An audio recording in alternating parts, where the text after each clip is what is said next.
Saludo a la periodista de investigación, miembro de esa familia a la que respetamos y admiramos de la revista Contralínea.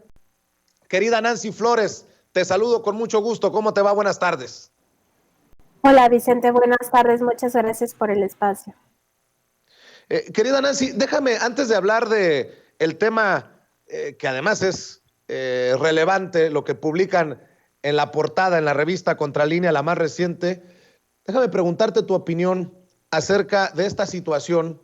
luego del asesinato, sobre todo el último asesinato, porque ya van varios, de Lourdes Maldonado, esta periodista que hace 3 años va a la mañanera, dice que teme por su vida, señala al hoy exgobernador de Baja California de Morena, amigo del presidente Jaime Bonilla, quien gana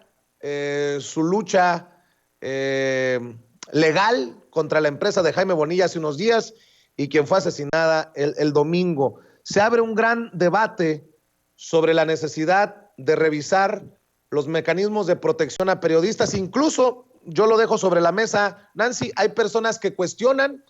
a periodistas que formamos parte del mecanismo, como tu servidor, y creo que es válido. Lo que no considero, eh, lo que no considero buena leche, es decir, o definir por qué unos sí y los otros no. Debería de ser todos los vulnerables, todos los amenazados deberían de estar protegidos por el Estado. ¿Tú qué piensas de esta situación, Nancy? Te lo pregunto porque sabes que te respeto y te admiro. Sí, bueno, primero muy lamentable este asesinato de la periodista Lourdes Maldonado. Por supuesto que exigimos como gremio, yo creo que todos los periodistas ahí podemos tener una coincidencia de que este crimen no quede impune, ¿no? Y no solamente que se busque al autor material, sino sobre todo a los autores intelectuales, Vicente, porque lo que hemos visto a lo largo de estos años, donde se ha ido descomponiendo pues la vida en general, la vida social de México, sobre todo a partir de la guerra contra el narcotráfico que desató Felipe Calderón, lo cual lo hace, por supuesto, un hipócrita en este tema y además pues responsable de los muchos crímenes de lesa humanidad que se han suscitado en México por pues su intento de legitimar un gobierno que además se alió con el crimen organizado y eso ya está muy probado, pero bueno, cerrando este paréntesis, pues decir que pues esta situación lo que tiene sobre todo es que detrás de un crimen de un periodista, de un comunicador, de un fotoperiodista, pues siempre hay un elemento que tiene que ver o que por lo menos se tendría que investigar respecto de su profesión y en ese sentido cuando la profesión es el origen de la agresión, en este caso pues lamentablemente un asesinato, pues tienen que detenerse y castigarse a los autores intelectuales, porque ahí es donde se corta la cadena de impunidad.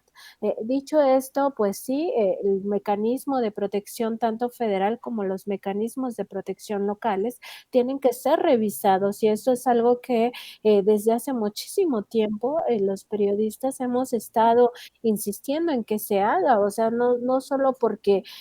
tienen una forma para filtrar a quienes van a ser beneficiarios que no necesariamente está midiendo el riesgo en el cual se mueve la persona amenazada, sino también porque es un uso discrecional de los recursos públicos.